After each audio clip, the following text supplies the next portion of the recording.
Charles Hardin Holley, known as Buddy Holly, was an American singer and songwriter who was a central and pioneering figure of mid-1950s rock and roll. He was born to a musical family in Lubbock, Texas during the Great Depression, and learned to play guitar and sing alongside his siblings.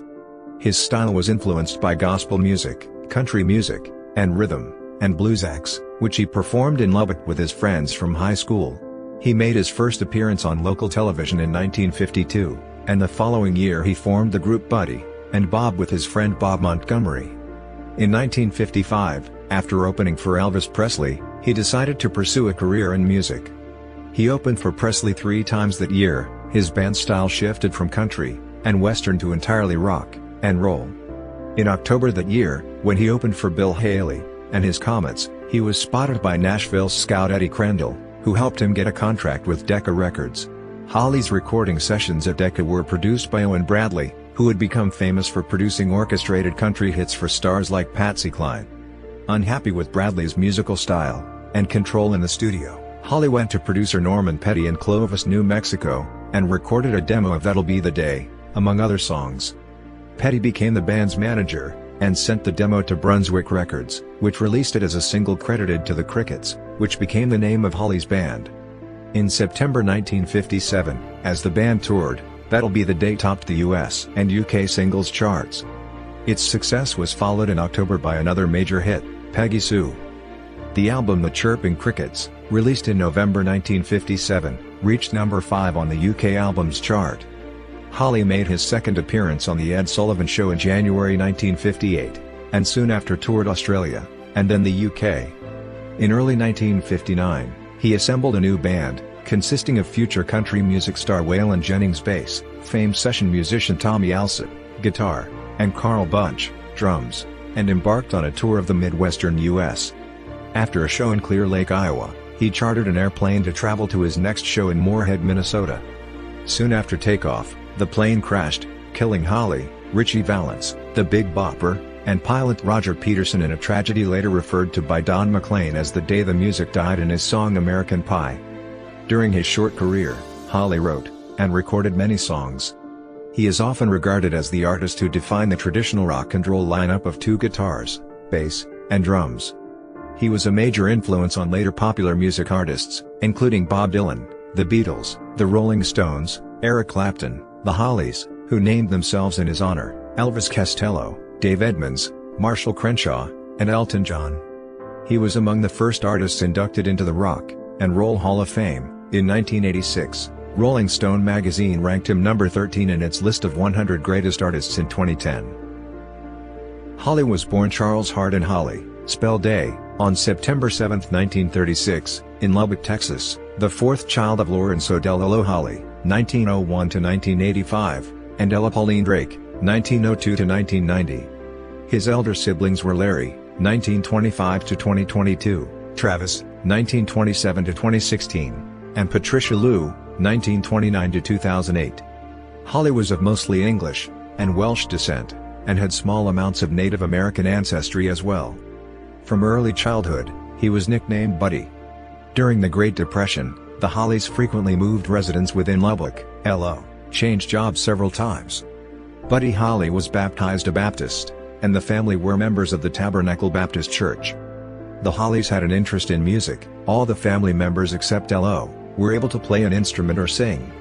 The elder Holley brothers performed in local talent shows. On one occasion, Buddy joined them on violin. Since he could not play it, his brother Larry greased the bow so it would not make any sound. The brothers won the contest. During World War II, Larry and Travis were called to military service.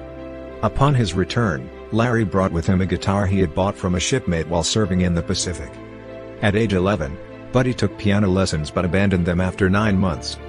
He switched to the guitar after he saw a classmate playing and singing on the school bus. Buddy's parents initially bought him a steel guitar, but he insisted that he wanted a guitar like his brothers. His parents bought the guitar from a pawnshop, and Travis taught him to play it. During his early childhood, Holley was influenced by the music of Hank Williams, Jimmy Rogers, Moon Mullican, Bill Monroe, Hank Snow, Bob Wills, and the Carter family. At Roscoe Wilson Elementary, he became friends with Bob Montgomery, and the two played together, practicing with songs by the Louvin Brothers, and Johnny, and Jack. They both listened to the radio programs Grand Ole Opry on WSM, Louisiana Herald on KWKH, and Big D Jamboree. At the same time, Holley played with other musicians he met in high school, including Sonny Curtis, and Jerry Allison. In 1952 Holley and Jack Neal participated as a duo billed as Buddy and Jack in a talent contest on a local television show. After Neal left, he was replaced by Bob Montgomery, and they were billed as Buddy and Bob. The two soon started performing on the Sunday Party Show on KDOV in 1953, and performed live gigs in Lubbock. At that time, Holley was influenced by late-night radio stations that played blues, and rhythm, and blues, R&B. Holley would sit in his car with Curtis, and tune to distant radio stations that could only be received at night, when local transmission ceased. Holley then modified his music by blending his earlier country, and western, C, and W, influence with R&B. By 1955, after graduating from Lubbock High School, Holley decided to pursue a full-time career in music. He was further encouraged after seeing Elvis Presley perform live in Lubbock, whose act was booked by Pappy Dave Stone of KDOV. In February, he opened for Presley at the Fair Park Coliseum, in April at the Cotton Club, and again in June at the Coliseum. By that time, he had incorporated into his band Larry Welborn on the stand-up bass, and Allison on drums, as his style shifted from country and western to rock and roll due to seeing Presley's performances and hearing his music. In October, Stone booked Bill Haley and his Comets, and placed Holley as the opening act to be seen by Nashville scout Eddie Crandall. Impressed, Crandall persuaded Grand Ole Opry manager Jim Denny to seek a recording contract for Holley. Stone sent a demo tape, which Denny forwarded to Paul Cohen, who signed the band to Decca Records in February 1956. In the contract, Decca misspelled Holley's surname as Holley, and from then on he was known as Buddy Holly, instead of his real name Holley. On January 26, 1956, Holley attended his first formal recording session, which was produced by Owen Bradley. He attended 2 more sessions in Nashville, but with the producer selecting the session musicians and arrangements, Holley became increasingly frustrated by his lack of creative control. In April 1956, Decca released Blue Days, Black Nights as a single, with Love Me on the B-side. Denny included Holley on a tour as the opening act for Fair and Young. During the tour, they were promoted as Buddy Holly and the Two Tones, while later Decca called them Buddy Holly and the Three Tunes. The label later released Holley's second single Modern Don Juan, backed with You Are My One Desire.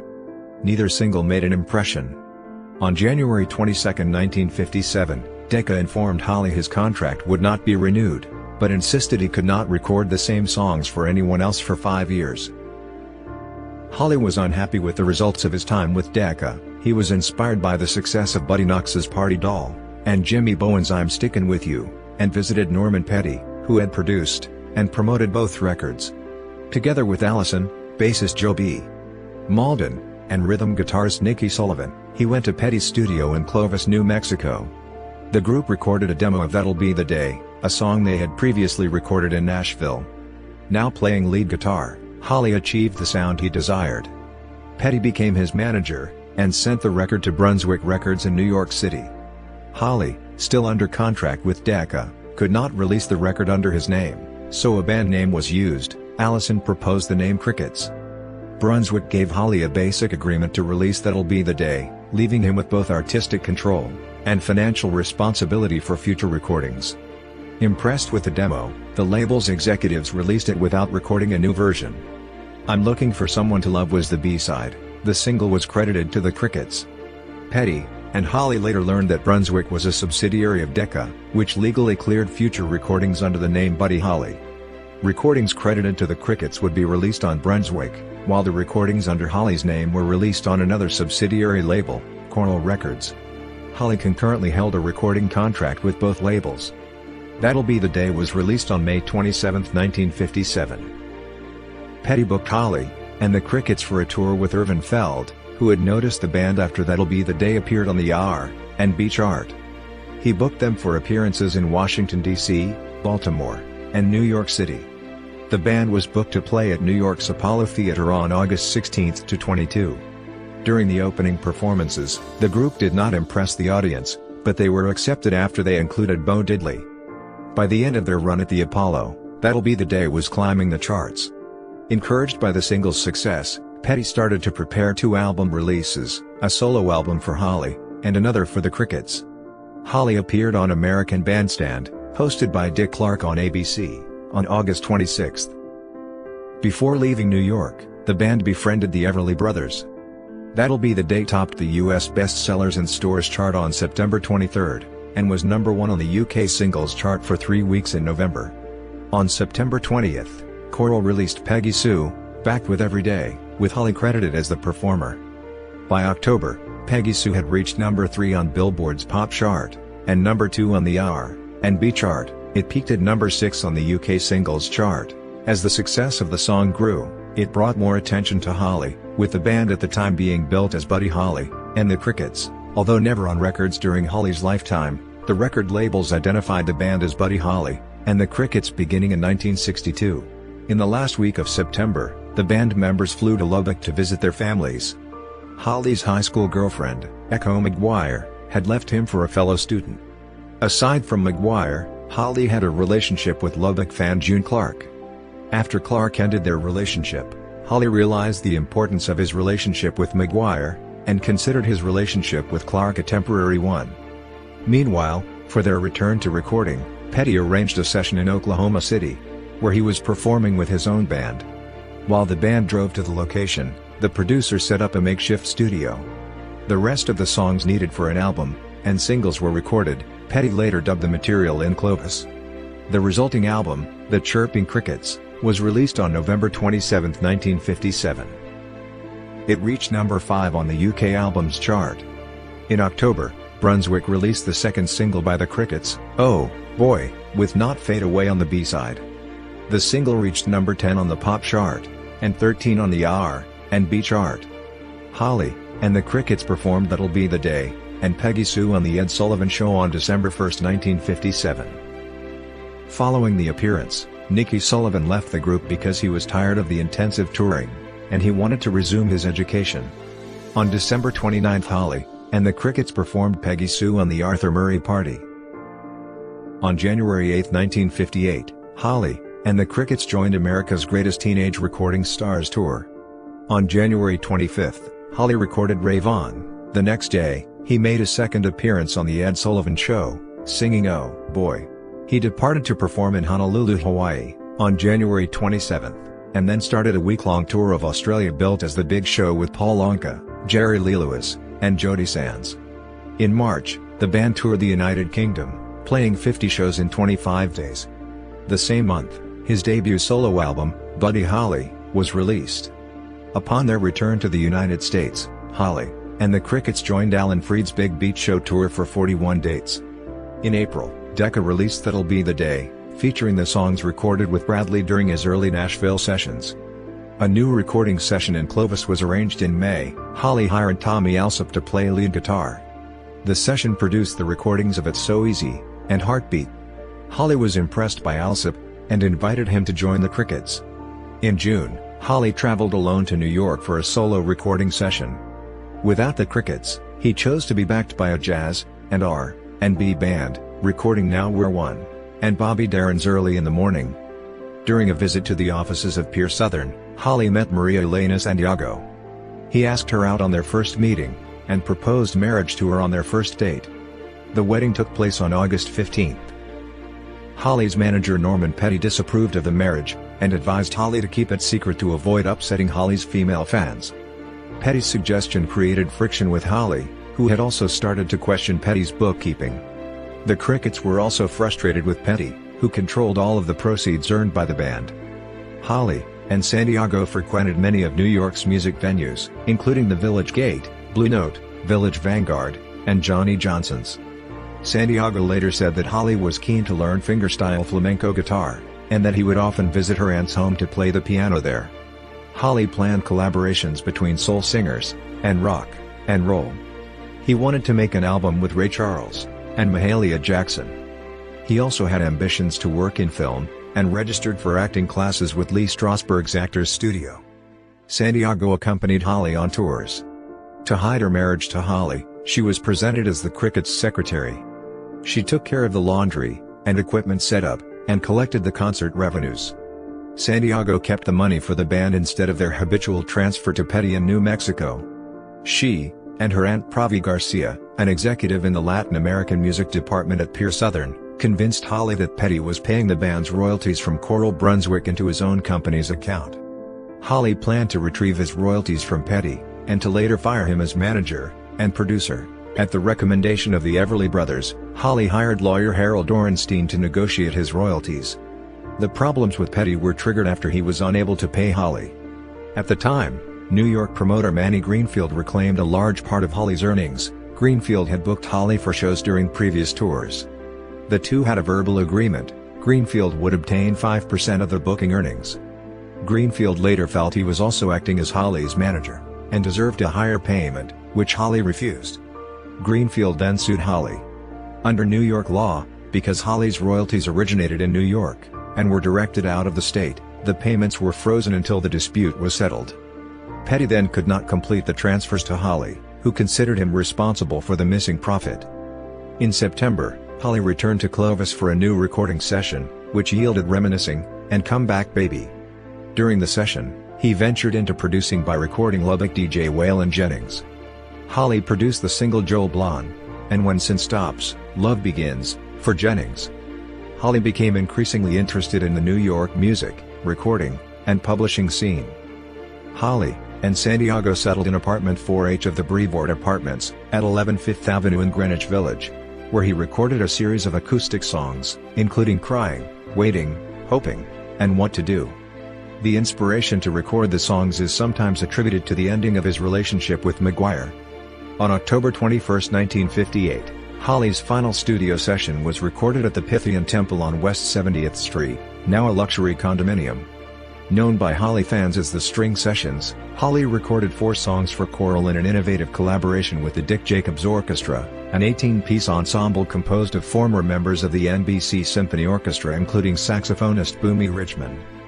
The 4 songs recorded during the 3+ half-hour session were True Love Ways, written by Buddy Holly; Moon Dreams, written by Norman Petty; Raining in My Heart, written by Felice and Boudleaux Bryant; and It Doesn't Matter Anymore, written by Paul Anka. These 4 songs were the only ones choral ever mixed in stereo, but only Raining in My Heart was released that way, in 1959, on an obscure promotional LP titled Hitsville. All 4 records otherwise received releases in mono. The original stereo mixes were consulted many years later for compilation albums. Holley ended his association with Petty in December 1958. His band members kept Petty as their manager, and split from Holley. The split was amicable, and based on logistics, Holley had decided to settle permanently in New York, where the business and publishing offices were, and the Crickets preferred not to leave their home state. Petty was still holding the money from the royalties, forcing Holley to form a new band and return to touring. Holley vacationed with his wife in Lubbock, and visited Jennings's radio station in December 1958. For the start of the Winter Dance Party Tour, he assembled a band consisting of Waylon Jennings, electric bass, Tommy Alsop, guitar, and Carl Bunge, drums. Holley and Jennings left for New York City, arriving on January 15, 1959.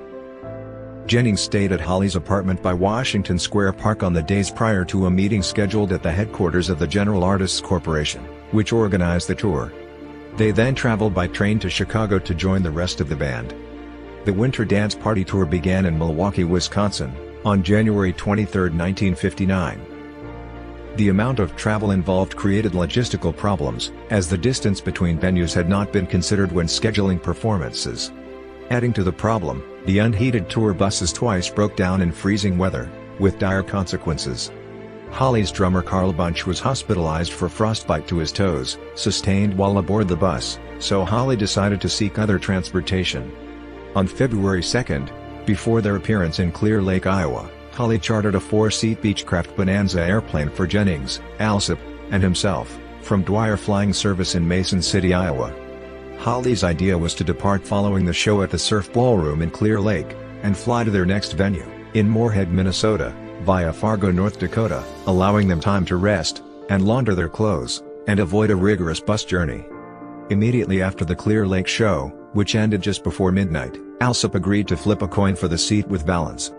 Valance called heads. When he won, he reportedly said, "That's the first time I've ever won anything in my life." Alsop later opened a restaurant/bar in Fort Worth, Texas, called Heads Up Saloon. Waylon Jennings voluntarily gave up his seat to J.P. Richardson, the Big Bopper, who had influenza, and complained that the tour bus was too cold and uncomfortable for a man of his size. The pilot, Roger Peterson, took off in inclement weather, even though he was not certified to fly by instruments only. Buddy's brother Larry Holley said, "I got the full report from the Civil Aeronautics. It took me a year to get it, but I got it, and they had installed a new Sperry gyroscope in the airplane. The Sperry works different than any other gyro. One of them, the background moves, and the plane stays like this, stationary, and in the other one the background stays steady, and the plane moves. It works just backwards." He, the pilot, could have been reading this backwards. They were going down. They thought they were still climbing. Shortly after 12:55 a.m. on February 3, 1959, Holley, Valance, Richardson, and Peterson were killed when the aircraft crashed into a cornfield 5 miles northwest of Mason City shortly after takeoff. The three musicians, who were ejected from the fuselage upon impact, sustained severe head and chest injuries. Holley was 22 years old. The report did not mention a gun belonging to Holley that was found by a farmer 2 months after the crash. Newspaper accounts of the gun discovery fueled rumors among fans that the pilot was somehow shot, causing the crash. Another curious finding at the crash was that Richardson's body was discovered nearly 40 feet, 12 meters, away from the crash while the others were found in or near the wreckage. However, an autopsy done at the request of Richardson's son in 2007 found no evidence to support the rumors. Drive. Bill Bass, a forensic anthropologist at the University of Tennessee, stated that there was no indication of foul play, and that Richardson died immediately. Holley's funeral was held on February 7, 1959, at the Tabernacle Baptist Church in Lubbock. The service was officiated by Ben D. Johnson, who had presided at the Holleys' wedding just months earlier. The pallbearers were Jerry Allison, Joe B. Malden, Nikki Sullivan, Bob Montgomery, and Sonny Curtis. Some sources say that Phil Everly, one half of the Everly brothers, was also pallbearer, but Everly said that he attended the funeral but was not a pallbearer. Waylon Jennings was unable to attend because of his commitment to the still touring Winter Dance Party. Holley's body was interred in the city of Lubbock Cemetery, in the eastern part of the city. His headstone carries the correct spelling of his surname, Holley, and a carving of his Fender Stratocaster guitar. San Diego watched the first reports of Holley's death on television. The following day, she suffered a miscarriage. Holley's mother, who heard the news on the radio in Lubbock, Texas, screamed and collapsed.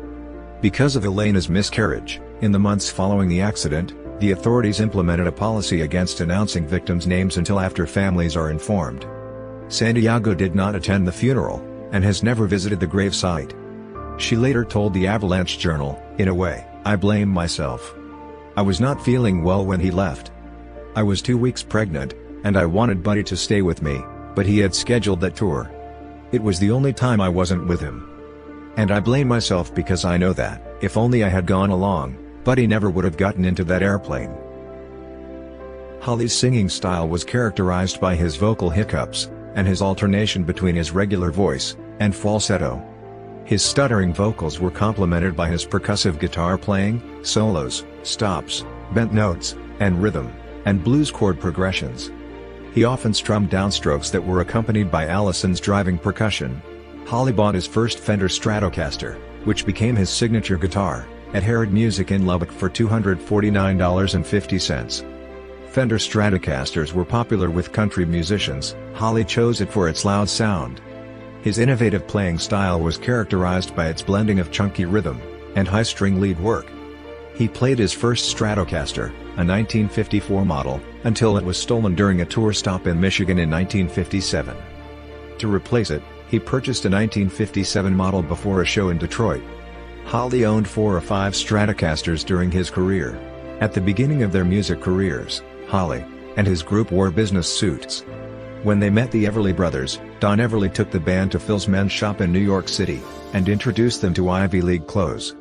The brothers advised Holley to replace his old-fashioned glasses with horn-rimmed glasses, which had been popularized by Steve Allen. Holley bought a pair of glasses made in Mexico from Lubbock optometrist Drive. J. Davis Armistead.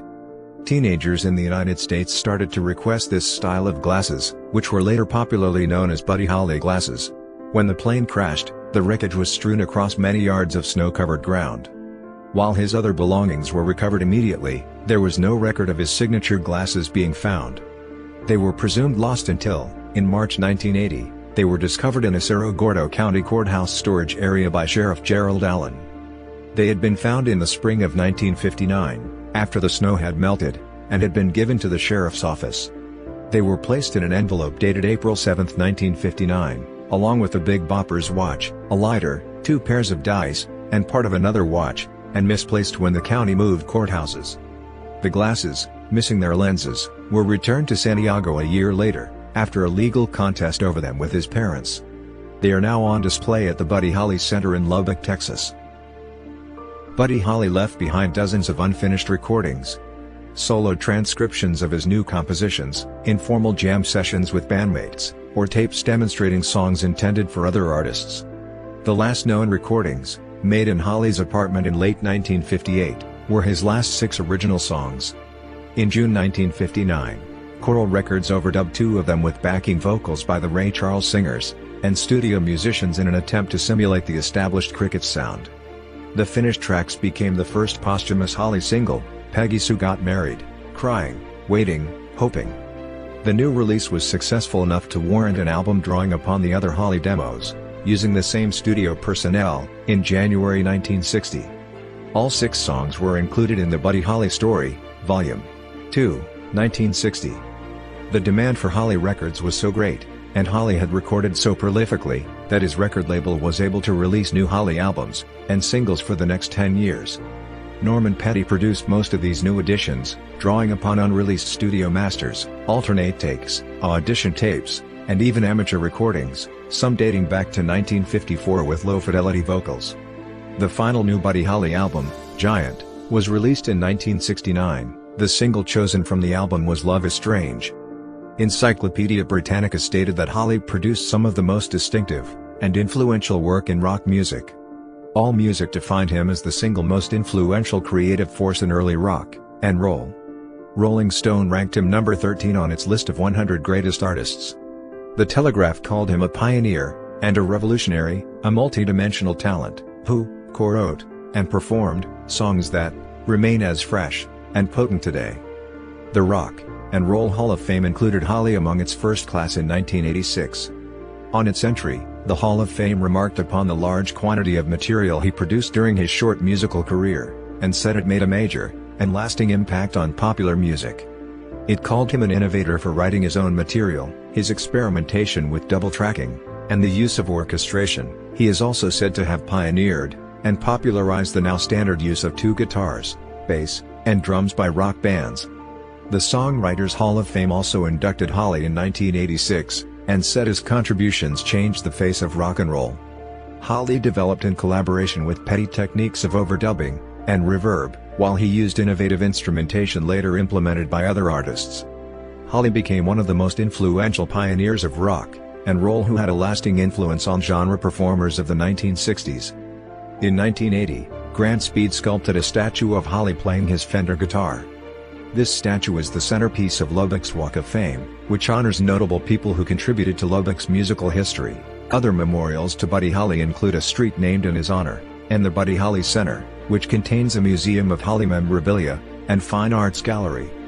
The center is located on Crickets Avenue, 1 street east of Buddy Holly Avenue, in a building that previously housed the Fort Worth and Denver South Plains Railway Depot.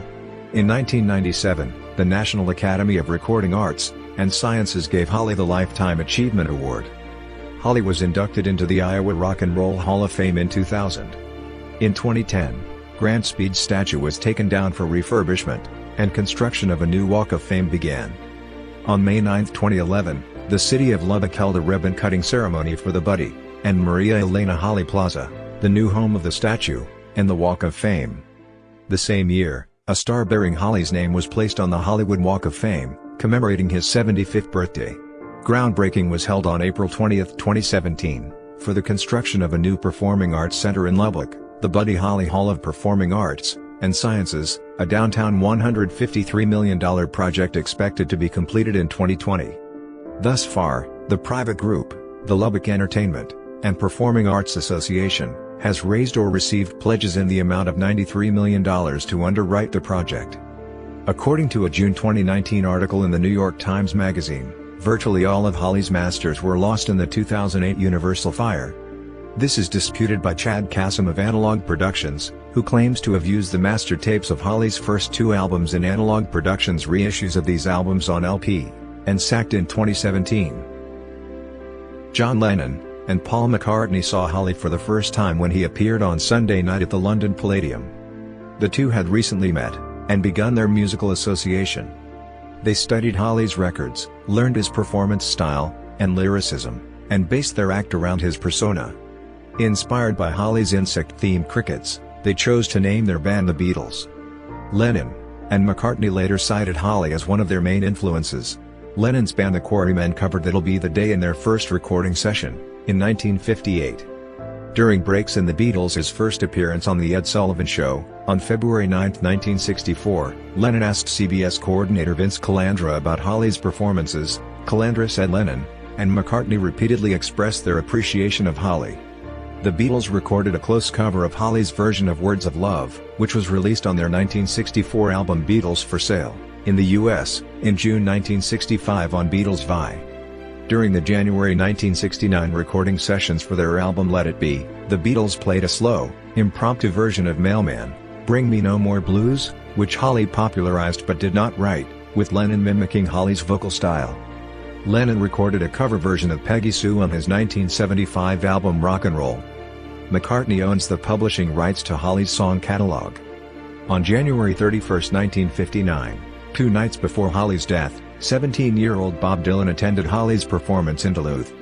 Dylan referred to this in his acceptance speech when he received the Grammy Award for Album of the Year for Time Out of Mind in 1998. When I was 16 or 17 years old, I went to see Buddy Holly play at Duluth National Guard Armory, and I was 3 feet away from him. And he looked at me. And I just have some sort of feeling that he was with us all the time we were making this record in some kind of way. Mick Jagger saw Holly performing live in Woolwich, London, during a tour of England. Jagger particularly remembered Holly's performance of Not Fade Away, a song that also inspired Keith Richards, who modeled his early guitar playing on the track. The Rolling Stones had a hit version of the song in 1964. Richards later said, Holly passed it on via the Beatles, and via the Rolling Stones. He's in everybody. Don McLean's popular 1971 ballad American Pie was inspired by Holly's death and the day of the plane crash. The song's lyric, which calls the incident the day the music died, became popularly associated with the crash. McLean's album American Pie is dedicated to Holly. In 2015, McLean wrote, Buddy Holly would have the same stature musically whether he would have lived or died, because of his accomplishments. By the time he was 22 years old, he had recorded some 50 tracks, most of which he had written himself. In my view, and the view of many others, a hit. Buddy Holly and the Crickets were the template for all the rock bands that followed. Elton John was musically influenced by Holly. At age 13, although he did not require them, John started wearing horn-rimmed glasses to imitate Holly. The Clash were also influenced by Holly, and referenced him in their song If Music Could Talk from the Sandinista album. The Chirping Crickets was the first album Eric Clapton ever bought. He later saw Holly on Sunday night at the London Palladium. In his autobiography, Clapton recounted the first time he saw Holly and his Fender, saying, I thought I'd died and gone to heaven. It was like seeing an instrument from outer space, and I said to myself, that's the future, that's what I want. The launch of Bobby V's successful musical career resulted from Holly's death. V was selected to replace Holly on the tour that continued after the plane crash. Holly's profound influence on V's singing style can be heard in the songs Rubber Ball, the B-side of which was a cover of Holly's Everyday Dash, and Run to Him. The name of the British rock band The Hollies is often claimed as a tribute to Holly. According to the band, they admired Holly, but their name was mainly inspired by sprigs of holly in evidence around Christmas 1962. In an August 24, 1978, interview with Rolling Stone, Bruce Springsteen told Dave Marsh, I play Buddy Holly every night before I go on, that keeps me honest. The Grateful Dead performed the song Not Fade Away in concerts. In 2016, Richard Barone released his album Sorrows and Promises, Greenwich Village in the 1960s, paying tribute to the new wave of singer-songwriters in the village during that pivotal, post-Holley era. The album opens with Barone's version of Learning the Game, one of the final songs written and recorded by Holley at his home in Greenwich Village, a week before his death. Holley's life story inspired a Hollywood biographical film, The Buddy Holly Story, 1978. Its lead actor Gary Busey received a nomination for the Academy Award for Best Actor for his portrayal of Holley. The film was widely criticized by the rock press, and by Holley's friends and family, for its inaccuracies. This led Paul McCartney, whose MPL Communications by then controlled the publishing rights to Buddy Holly's song catalog, to produce and host his own documentary about Holley in 1985, titled The Real Buddy Holly Story. This video includes interviews with Keith Richards, Phil and Don Everly, Sonny Curtis, Jerry Allison, Holley's family, and McCartney, among others. In 1987, musician Marshall Crenshaw portrayed Buddy Holly in the movie La Bamba, which depicts him performing at the Surf Ballroom and boarding the fatal airplane with Ritchie Valens and the Big Bopper. Crenshaw's version of Crying, Waiting, Hoping is featured on the La Bamba original motion picture soundtrack. Buddy, The Buddy Holly Story, a jukebox musical depicting Holley's life, opened in 1989. Holley was depicted in a 1989 episode of the science fiction television program Quantum Leap titled How the Test Was Won. Holley's identity is only revealed at the end of the episode. Drive, Sam Beckett, Scott Bakula, influences Buddy Holly to change his lyrics from Piggy Sue to Peggy Sue, setting up Holley's future hit song. Holley's follow-up to that hit song is featured in the 1986 Francis Ford Coppola film Peggy Sue Got Married, in which a 43-year-old mother and housewife facing divorce played by Kathleen Turner is thrust back in time and given the chance to change the course of her life. Steve Buscemi appeared as Holley in a brief cameo as a 1950s-themed restaurant employee in Quentin Tarantino's 1994 film Pulp Fiction, in which he takes Mia Wallace and Vincent Vega's orders, portrayed respectively by Uma Thurman and John Travolta. In 1961, Mike Berry recorded tribute to Buddy Holly. In 1985, the German punk band Die Ärzte composed a song centering on Buddy Holly's glasses, titled Buddy Holly's Brill. In 1998, the post-apocalyptic film Six String Samurai depicted Holley as a guitar-playing samurai traveling to Las Vegas to become the new king of Nevada after the death of Elvis Presley. Weezer's first top 40 single in the US was titled Buddy Holly. In 2006, country band the Dixie Chicks mentioned Buddy Holly in their song Lubbock or Leave It.